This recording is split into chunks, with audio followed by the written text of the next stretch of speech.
All right, I'm Alexander Sheeman. I'm here with Matt Kohler, right? Yep.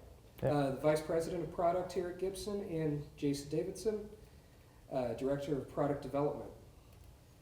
We're here in conversation for the second volume of the International Classroom Initiative Journal through the MTSU Study Abroad program. First things first, I just want to go ahead and take a minute to get to know you guys a little bit. What do you guys do here? What does your positions entail, and what drew you to Gibson in the first place? Yeah. You got more I'll go tenure. first. Yeah. What drew me to Gibson in the first place? Guitarist.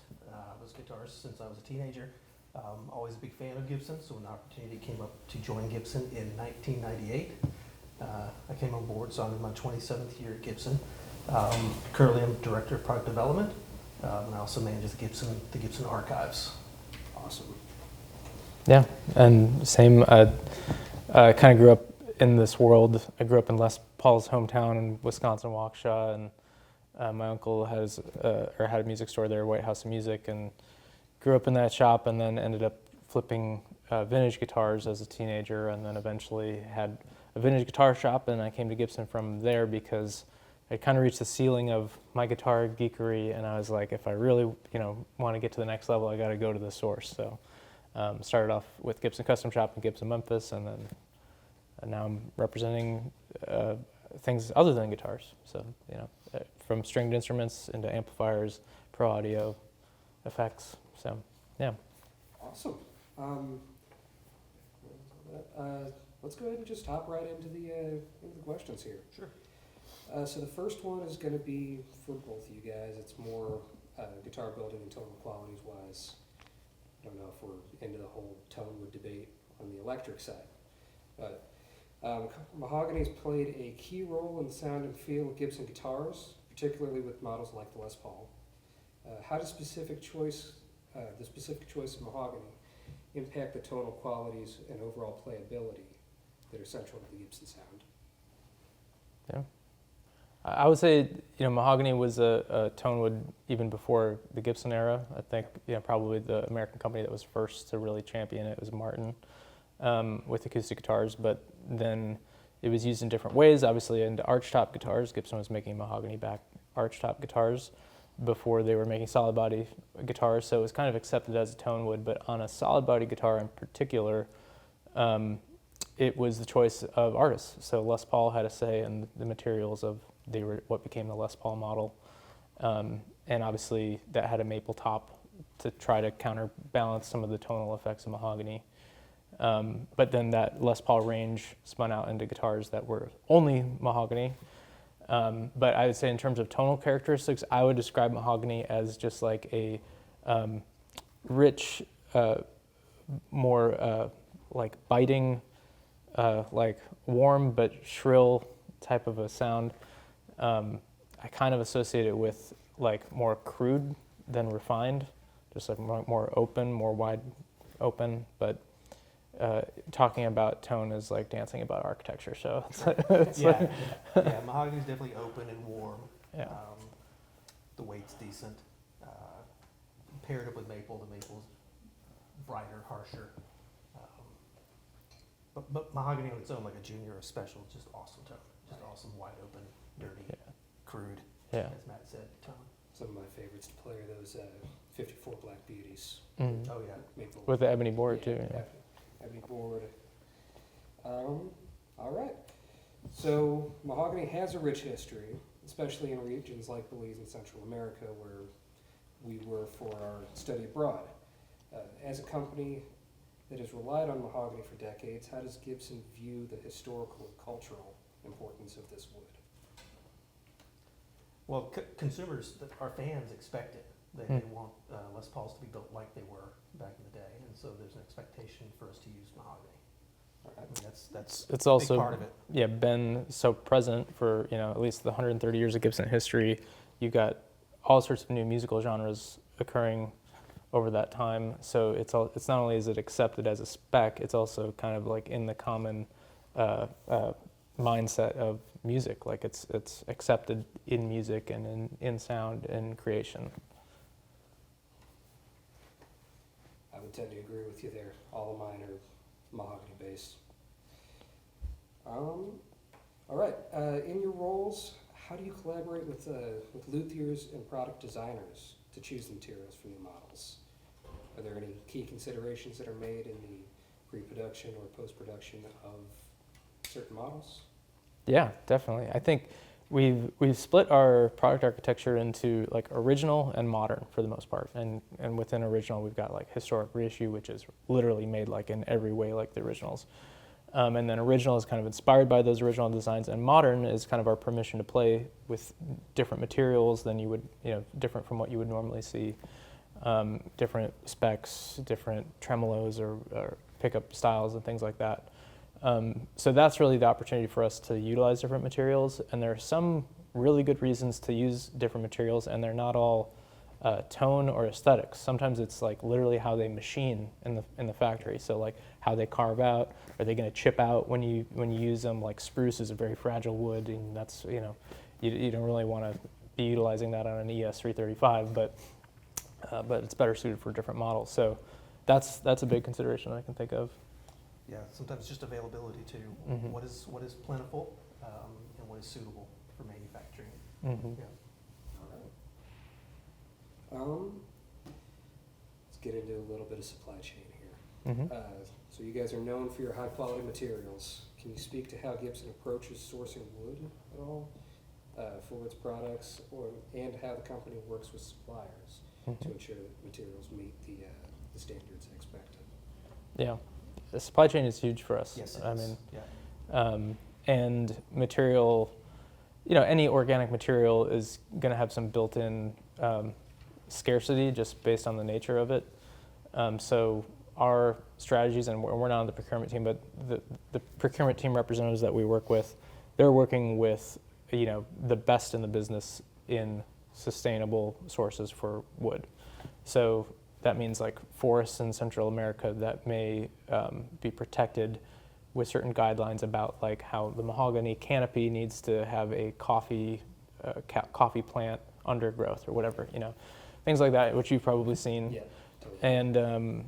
And then also like those historic woods, replanting them in areas where they're going to be way more successful and more protected too. So that was like World War II when Swietenia macrophylla, which is like genuine mahogany, it was replanted in Fiji. So same exact genus species, replanted in Fiji, where it's way more protected, like the conditions are great for fast growth, and we can source it easier and with more like regularity and predictability than we could through Central America. Makes sense. That was one of the really interesting things to me in my research, was just being able to trace the dots from this forest that I had visited down to Fiji, back up here to Nashville. Mm-hmm. Yeah, Fiji. Yeah. I can remember when we made the deal with the Fiji government years ago, because they had planted a lot of those trees specifically for the musical instrument industry. I remember the president of Fiji came to the Mm-hmm. office. Really? Yeah, Mhm. the president of Fiji came to the office. Yeah. Cool. To sign the deal. Yeah. Mm. All right. So, as the director of product development, how do you integrate sourcing and available materials into the design and production of new models? Well, we would create this. We would want to create the spec first. We want to start with the best possible design, and then you put that on procurement to source those specs. And sometimes you have to make concessions. Sometimes you don't, though. Sometimes we have, like Matt said, we have such a solid supply chain and solid procurement chain that sourcing, we kind of know what is available to us. So we typically don't have issues with that. That's Yeah. along the lines, yeah. All right. Sustainability is a major focus in many industries today. How does Gibson stay aligned with the best practices when it comes to wood sourcing and environmental responsibility? And are there any initiatives that the company participates in now that helps to ensure that materials used are responsibly sourced? Yeah, I think we feel that sense of responsibility, first of all, in the suppliers that we choose to work with. There's a lot of options out there, but also we are like very trying to find the diplomatic way of saying anal retentive about, so like the chain of custody of everything. Like it has to be traced back to like the GPS location of the tree. And so we need to have all that documentation in line so that we can meet the very highest global standards. So there's that. And then also like the sustainability aspect is inherent in what we do. We don't make a consumable product. We make products that stand the test of time, that last 130 years and hopefully last 130 more. So that's, instead of like a fast fashion or fast furniture industry or something like that, we believe that what we're making here it's heirloom quality instruments that are inherently sustainable, if that makes sense. It does.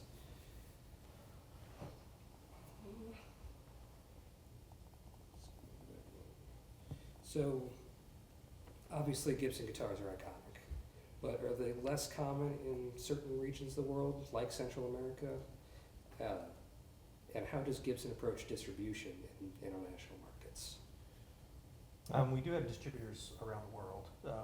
We sell direct in the U.S. We sell direct in many regions, but we've done a lot to expand globally. We've seen huge growth in China. We've seen huge growth in South America. But we have a pretty healthy sales team that works to penetrate those markets that we're not in or not well represented. But Gibson has pretty solid representation globally. Yeah, I mean, it is how it was when I started. It is like an economy-based brand. Gibson is anyway, because it's positioned more on the high end of the market, whereas like Epiphone gives us the ability to hit more affordable price points, and that's why I think like in Latin America it's way more common to find Epiphone products than you will Gibson's, just kind of by default, based on economies there. But yeah, I think we're pretty well represented globally. Certainly our artists are everywhere. Like Gibson, artists playing Gibson it's literally like every region of the world you can find it. I was surprised about a decade ago. I went to Singapore on vacation with my family, and we stopped in a few music stores around there. The first thing that caught my eye was one of those John Lennon Jr. models. Mm-hmm. I was surprised to see it just so far away from home, but at the same time it was, of course, that'd be right there. Yeah. It's around all it's these global other reach. very nice guitars. Yeah. So, demand for premium woods, like mahogany or ebony or anything, is growing worldwide. What challenges does Gibson face in maintaining a reliable supply, if any? And how does the company address potential disruptions in the supply chain? Well, we do a pretty good job of planning ahead. We do a pretty good job of forecasting what we're going to build over the next cycle. So procurement does try to get ahead on sourcing as well. But we do run into issues with sometimes with the quality of the specs we're looking for, the product, the parts we're looking for, the components. And sometimes it's like it could be like mold developing in the wood or supply or something like that, Or maybe just not a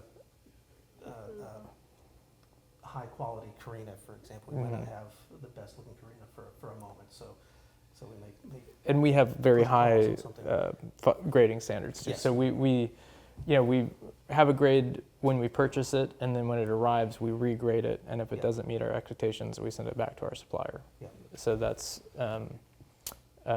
and then even internally, like if if it passes our grade standards and we cut into some grain or something like that, or we wouldn't want somebody's very, very expensive guitar that they've saved up all their money for to have this big mineral streak on the top of it. So that's something that either we will repurpose and sell through a different channel, so like paint it black or convert it in some way or through mod shop.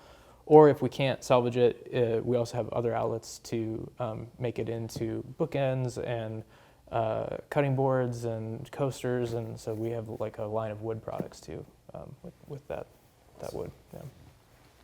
I was going to ask about the just grade to be able to say, yes, this specific model is, we're going to go ahead and send this over to the mod shop instead of putting this in as a standard line. Mm-hmm.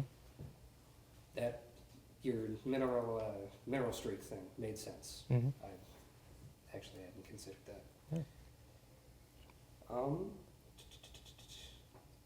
So still on sustainability, as it is becoming more and more important, is Gibson experimenting or exploring any new alternative materials? How do you see these materials impacting the sound and craftsmanship in the future? Yes, we are currently, and since I've been with the company, we've experimented with different materials. And we either wanted to be consistent with the Gibson sound, or we're happy to explore new sounds. As Matt mentioned with the Modern Collection in particular, we have the opportunity to explore new sounds, new tonal varieties, as well as just appearance. Some of these materials we're using have a very striking appearance. Yeah, I think it's been more popular in the electric bass world to see different woods and more exotic woods, but also just unusual choices for woods. And I think it's bleeding into guitars more, especially in the high-end world. And you'll see guitars at the Gibson Garage too, made to measures with unique materials on the tops of Les Paul Customs and things that I would never saw 5 or 10 years ago requests for that, and now we're getting that. So I think the tastes are changing a bit. Could you give me an example of that? Yeah, I mean, walnut for one is a great American beautiful wood that it's here on this table here, but great looking, great sounding wood, and it's you're starting to see requests for it more on electric guitars. Acoustic guitars, it's kind of always been ever present, and we're hoping it catches on more because it's just such a beautiful and great sounding wood. But also, we use Cocobolo, we use Koa, which is a great, obviously sustainable Hawaiian wood that's heavily allocated, so only a certain amount leaves the island every year. Trying to think, spalted maple. We had roasted, oak we've used. There's something new every time. There's the custom shop team, which does made to measure, and so they work with the procurement team on their own, and they're always trying to find whatever the most unusual options are that would machine well at the custom shop. They'll find. So sometimes we're seeing it for the first time in the garage here. If there was ever an oak Les Paul top in here, I would love to see that. We've done runs of them at custom shop. Yeah. Nice. Yeah, it looks good. It kind of looks like swamp ash a little bit. Yeah. I can see that. Yeah. So how do you approach the integration of new materials or construction techniques in your product lines? What role does product development play in ensuring the new materials preserve or enhance the iconic sound of Gibson? I mean, I would just say Testing. the role is kind of comes down to our expertise, and so in our R&D lab, you've got Jim DeCola, who has he developed Eddie Van Halen's guitars and has been in this industry. He's been going to NAMM shows since he was a teenager. He's been around a lot of instruments. He is a player himself, and he's got a good barometer for understanding if something is going to be successful from a consumer aspect, but also from a construction musical instrument standpoint. Yeah.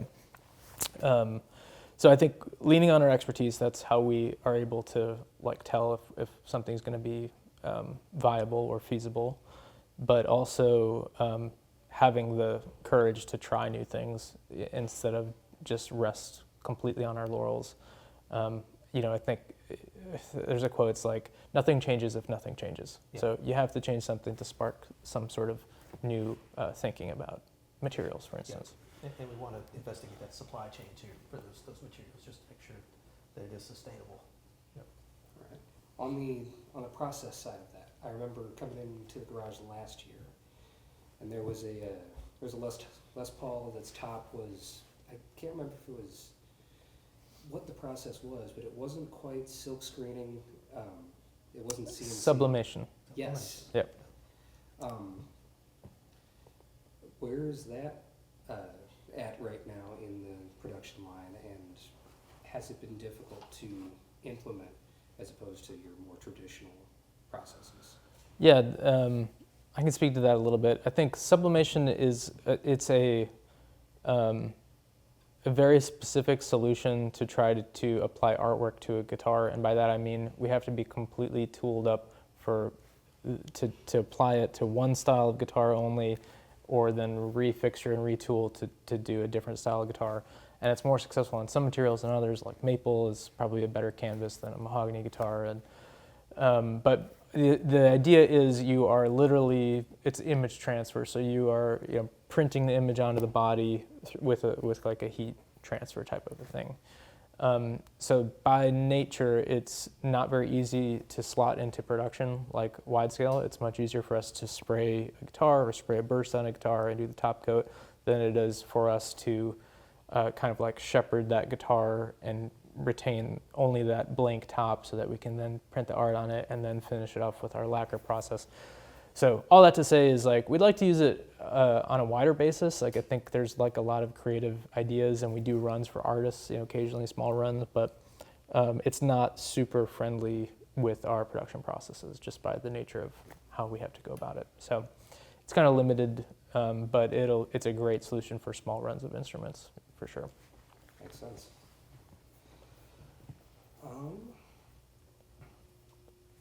So given the increased competition from more affordable instruments produced in countries like China, South Korea, how does Gibson position its products in emerging markets?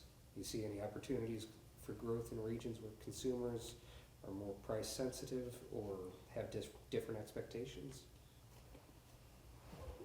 Yeah, absolutely. I mean, that's the whole point with the Epiphone line, the Kramer line, the import line. Budget-friendly instruments are absolutely used to penetrate those markets. Yeah. But we, the important distinction is we want to be the premium option though. So even though we have a $299 Epiphone Les Paul that's killer, we also have a $1499 Epiphone inspired by Gibson Custom Shop Les Paul that's killer, and then we also have a $1499 Gibson USA entry point into the Les Paul range, the Studio Lights. So we run the gamut of different price points, but what we don't do is we don't want to play in that like, Amazon brand or OEM no-name brand market. Like that to us it's like making cheap instruments for the sake of making cheap instruments. We always want to be like a preferred artist choice. Yeah. So even on our most low-end Epiphone, where we enter the market, we're putting a lot of attention to detail into the features and specs and quality of that instrument, because we don't. If a region, for example, is asking us for a $100 guitar, could we potentially build something for $100? Yes, but do we want to? No. We want to provide a better experience, a better quality. Yeah. That's the idea. We want to remain aspirational. Yeah. For certain. And you just can't achieve quality for less than like a certain threshold. Let's go ahead and talk artists a little bit, still within the confines of materials for right now. So artists often have strong opinions about the materials and feel of their instruments. How much influence do the artists have in shaping wood choices or specific hardware considerations for Gibson models, signature models? They absolutely do. They have strong preferences Mhm. sometimes, but they're also traditional a lot of the time. So much of the time they go with the traditional specs, at least the basic specs. But there could be custom hardware choices, custom Mhm. finishes, custom appointments. Custom supply chain requirements, like the Jackson Brown acoustic, he was very specific on what woods he wanted on that. Yeah, sometimes they are very specific on the woods, Yeah. especially the acoustics. Yeah. Acoustics in particular. That makes sense. The weight of the woods, Adam Jones wanted Very the heavy. absolute heaviest Yeah, woods that which we could was provide. Yeah. Very different from Yeah. anybody else. Yeah. My idea of this is always going back to like the Dave Grohl 335 versus the Frank Zappa SG. Mm-hmm. I know that Dave is very, very traditional in that, pretty much based on the Train Lopez. But then you go ahead and hop over to the Zappa one. Yes, it's still an SG at heart, but we've changed so many things about the electronics. I've always been confused. Do you know off the top of your head what the headstock veneer material is made out of? Holly. Yeah. Holly? Yeah. Yeah. Been wanting to get one of those forever. Yeah, those are cool. Those are cool. Yeah. Yeah, and sometimes they do put in very complicated requests that we just Yeah. can't accommodate. Or just because maybe it's difficult for production Or you know, just or because it's we just can nobody's doesn't gonna mean we buy it. should. Yeah. All right. Does Gibson collaborate with any independent luthiers at all, or artisans in designing new models or experimenting with new materials? Yeah. So sometimes we collaborate with students such as yourself. So we have like a partnership with Auburn University in their design program, and so one of our master luthiers, Keith Medley, works with their students in a wood shop to design a guitar from scratch. And so recently, we had like a review, like a public unveiling of their work, and then there was like a vote, like which one did we like the best, and then that young lady who won the popular vote had a really cool design, and we approached her and we're like, hey, we think there might be something here we'd like to explore with you. So we entered a licensing deal to explore that. We're still kind of vetting that out, but yeah, so we're inspired by lots of things, and then also we have authorized partnerships with select luthiers. So Joe Riggio Guitars in Tacoma, Washington, super talented luthier, great, like he can restore guitars, but also he's just very respectful of our designs and our IP, and then collaborations which you've probably seen with Leo Scala, former Gibson luthiers like Mike Volz. We've got like different collaborators all over the place. But yeah, I think we have such a talented team of luthiers in-house, and Keith Medley being an example of a guy who, when he's not building guitars at Gibson, he's in his garage building guitars. So Yes. it's like that craving to build instruments and to try to innovate the form factor and everything. It exists whether it's at Gibson or outside of Gibson. Like it's there. Much more a lifestyle. Yes. Yeah. All right.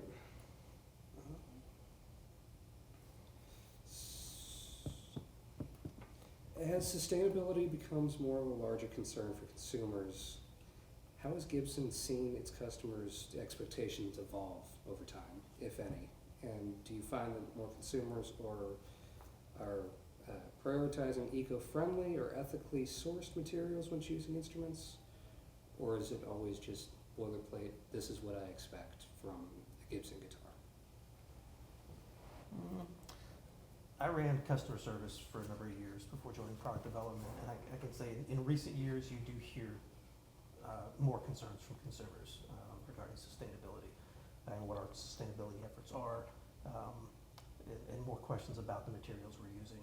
So I would say it has increased. Yeah, interest in that. Yeah, I do think it's generational too. I think we start to hear more like influence from Gen Z, from younger millennials on certain sustainable elements. It's definitely in other industries, probably more than musical instruments because of the traditional nature of musical instruments. Like, for example, a concert violinist is not going to probably insist on sustainable elements of their violin. They just want the best sounding violin they can find. But we aim to do both. So if we can tell that story and create great tools for artists, that's win-win. So, yeah. I like that. Yeah. Well, I'm pretty much at the end of my scripted questions here. Those were good. Yeah. Those were really thoughtful. Thank you. Yeah. Only a couple more things, really. Like, for you guys personally, in your positions here at Gibson, where do you see Gibson as a company going in the next 5, 10, 15, 20 years? How would you like to see it evolve? I mean, how I'd like to see it evolve is, I think, more of a direct connection with our fan base. Like we definitely love our dealer base and our distributor base, but I think as you've seen what can happen here with the Gibson Garage, it gives our fans like direct access into our brand, which has been so awesome like to have. So I think more of that would be amazing, just having more of those direct touch points. And it's also kind of like a morale boost for us internally. And then, my hope is that we remain very relevant in music. Like, I want to see Gibsons on stage. I also want to see guitars on stage, period. I want to, when the band is, or the special guest on SNL doesn't have a guitar on stage, I start to feel sad. And when they do, I feel glad. Like, I want it to remain in music and, not just even guitars. I want, like, all of Gibson's history to remain relevant, like whether it's banjos or mandolins. Like, I think there's so many great stories in there and so many great innovations along the way that those stories will disappear if it's not in music. So that's what I would love to see more of bringing some of the past back, like you just mentioned, the bluegrass, banjos, mandolins, that making a resurgence. I would love to see that. More on the acoustic front too. I would love to see the acoustic side of the business grow. And that music just remain relevant. Playing live music remains relevant and grows. 100% agree with you. In our email correspondence, I noted that you guys are both pretty heavy custodians of the history here. Through the years, we've had a few different ownerships. Do you have a favorite era of Gibson and maybe even a favorite model per se? You've seen more eras than me, but I've lived through different eras. yeah.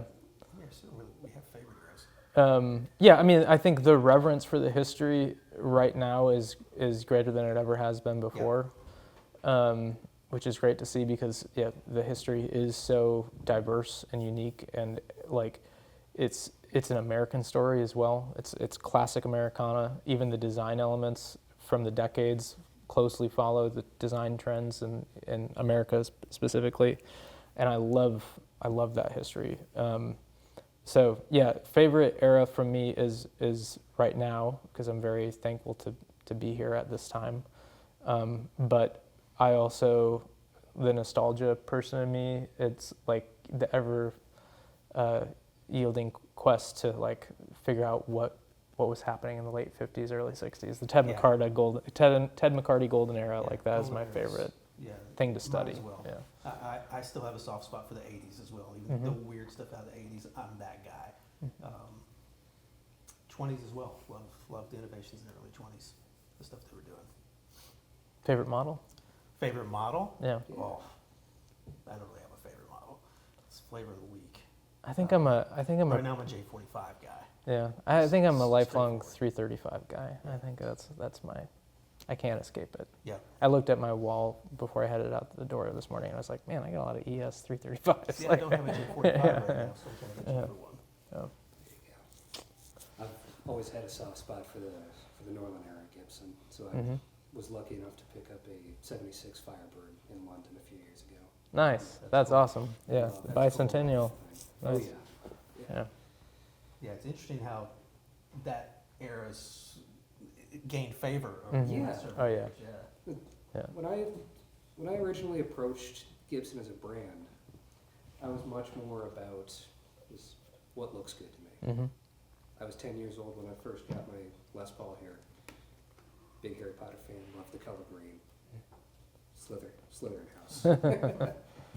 Over the years, it's developed more, much more utilitarian, and just kind of chasing a different sound. So that's where the Firebird came in. But that's also a little bit of nostalgia from having played a 62 and loving the feel of it. Yeah. They didn't lose much between early 60s and 76. The Firebird stayed pretty true. Yeah. But yeah, the Norlin era to me, it seems like it's had a little bit more of a comeuppance over the... Since I started at Gibson, I certainly have more respect for that era because I think, I was thinking it from a collector mindset, and that era was not super collectible for a while, so I just didn't really think much of it. And then since being here and having access to the archives and seeing like the memos, there was a tremendous amount of thought that Yeah. went into those instruments and a lot of Improvements. improvements and considerations. Whereas, the collector mindset was, that snooty cork sniffer element of like, okay, well, if it's not from the golden era, then it's not on par. But no, they're fantastic instruments, Yeah. and you can make amazing sounds with them. great pickups from Yeah. there. Yeah, A lot of exactly. great Yeah. pickups. Pancake body too, doesn't make too much of a difference. No. No, I love the look of that. Yeah. You mentioned the archives here. How extensive is that? Do you guys have records going all the way back to the 20s, like you said? Further. Yeah, Yeah. we have records. We have a document in there in the vault dated to 1902, but we have documents older than that. Mhm. Alrighty. Instruments as well. Instruments as well. Yeah. I can show you a couple of things. I was gonna say I might need to see Yeah. that. Yeah. That sounds really really cool. Yeah. We have a lot of records. We did a big project a couple of years ago where we scanned most all of the archival records, and it was a big FedEx truck full of stuff that we sent up to be scanned, and it took, I can't remember, it took almost a year. How many to complete documents that. total? It was like, Like 300,000 Oh. documents. Oh. I'd say. Yeah. Is that all? At least the majority all of that. scanned. Is that And it's gonna be public at all, or is that No, more for no. in-house? no, we I think we select may- elements, yeah. We will, and there's already stuff we've used on the website that we've pulled from that scanning project, and more to come on that. yeah. There's And more books and, Yeah. like, other projects, books, Yeah. services potentially. Yeah. I like it. Yeah.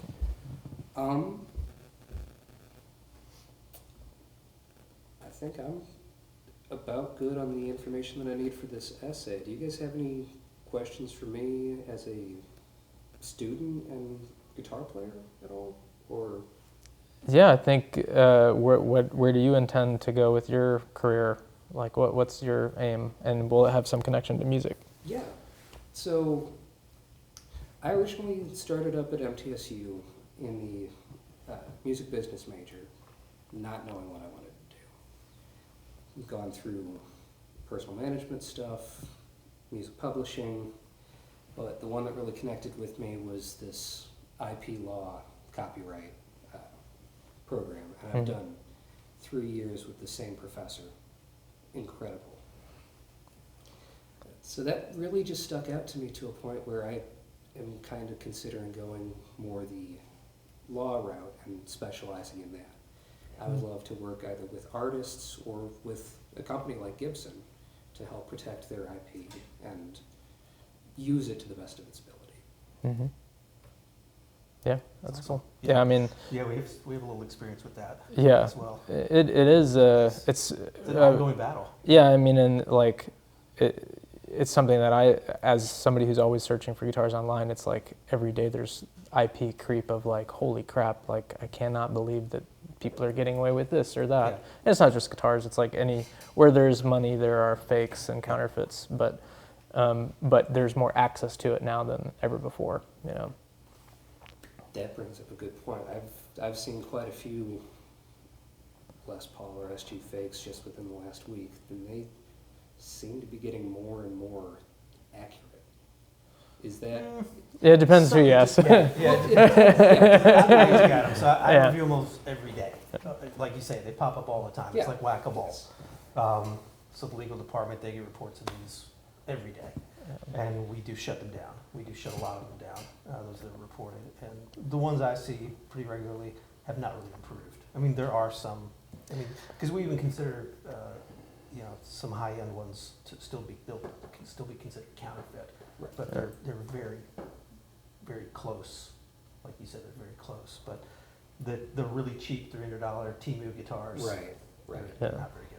And even the high-end ones, like if you know what you're looking at, you know that it wasn't made here, like Yeah. on Gibson machinery, by using Gibson processes, and that is like what you're buying into here. And I remind people that as well, is like, hey, if you're considering buying some derivative product, like, hey, go for it. But know that when you support the real deal, like you're not just supporting the brand or the IP, you're actually supporting the people who are building these things, like Yeah. the families here that we have, within our crafteries. So that's definitely a consideration. But also for me, I'm like, I buy into the history. You know, to me, it's like it's important to have that connection with history, and to me, Gibson equals the history. real Yeah. deal. All right, Awesome. I think we're good. Thanks, Alex. Yeah. Yeah, thank you Thank guys. That was fun. Yeah.